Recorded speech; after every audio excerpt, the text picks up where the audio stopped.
Hi, it's Matt Edwards, and I'm here with Rhys McConnochie at the production company's Kismet rehearsals. Now, Rhys, you're playing Omar in Kismet. Can you talk to us a little bit about the story of Kismet?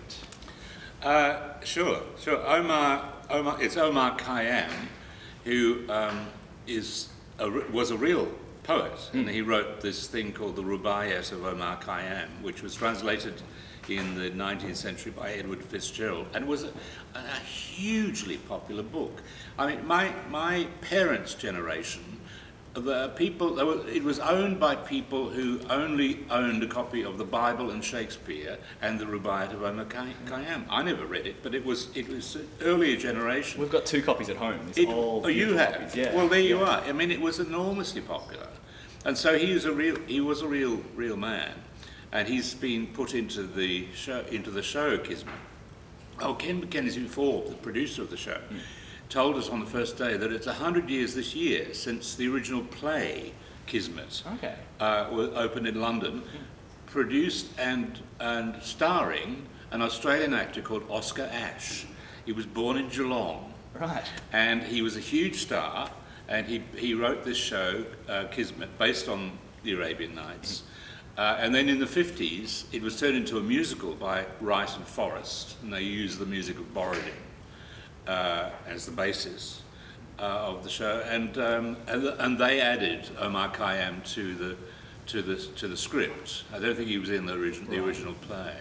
So he's used as a kind of mentor for the Caliph. He tries to keep him in order, stop him falling in love with the wrong girl, and all that. So I sort of follow Josh around and nag him and tell him to go home and behave himself, really. Was there any historical information on the original, like the person Omar Khayyam, that you could use, or was it? Well, we didn't have time. Right. I mean, you know what it's like doing these shows. It's sort of stand and deliver, really. You just have time to read the script and learn it and the numbers and get on with it. I mean, normally I would do a lot more research. But it is bang, bang, bang in 2 weeks and you're on. It is. I mean, I'd love to know. I would actually like to know more about Omar Khayyam, but we haven't had time so far. And how have you found that process? It's great, but it is a huge show. I mean, we just run the first act, and I'm absolutely amazed at bits I've never seen before. Fantastic amount of choreography and choral singing for the group, and the kids in the show are just fantastic. Really. I can't wait to see it. Now, you do a lot of teaching and directing as well as being a very successful actor. Have you been doing much of that recently? Or? I have. I've been teaching at the VCA for the last all of this year. I've been doing Shakespeare with the second year students. I also directed a small production of The Winter's Tale with the third year students, in fact. Right. Now, I asked Josh a similar question. Do you have any advice for people coming out of drama school or people that are thinking about getting into the industry that maybe you wouldn't be told at drama school, or things that people leave out? Yes, I've had ex-students say to me, "Why didn't you tell us what it was like? Why didn't you tell us how insecure it is as a job?"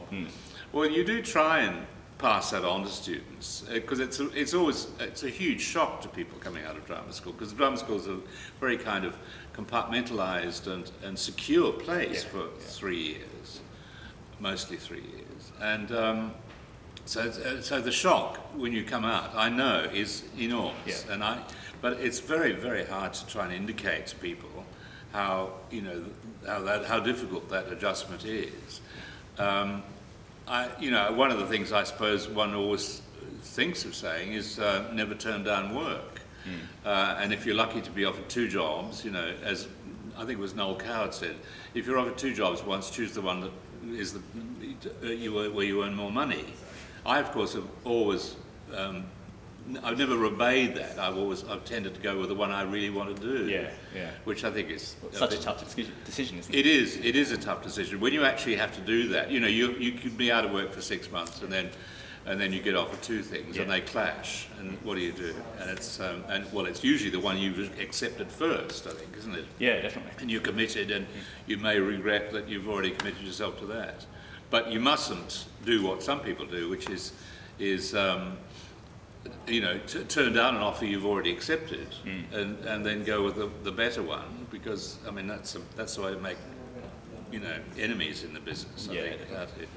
It's just bad. That's just bad behaviour, and you mustn't do that. You mustn't offend people in that way. I think it's a dangerous thing to do. Now, we've spoken about this before, your role in The Man from Snowy River 2, which is one of my personal favourites. Oh, right. But this is slightly different. You did just wrap the Cup. You're involved in the filming of the Cup. Yes, which is, I think it's coming out in time for the Melbourne Cup this year, right. I presume, because we finished it actually over a year ago. I mean, one of the nice things was that I got to work with Bill Hunter for the first time, and of course he's died since, and it was. And it was his last. It was probably his last job. Yeah. And he was a delight. He was a lovely man. Really, it was really very chummy and nice. But I got to play an old trainer.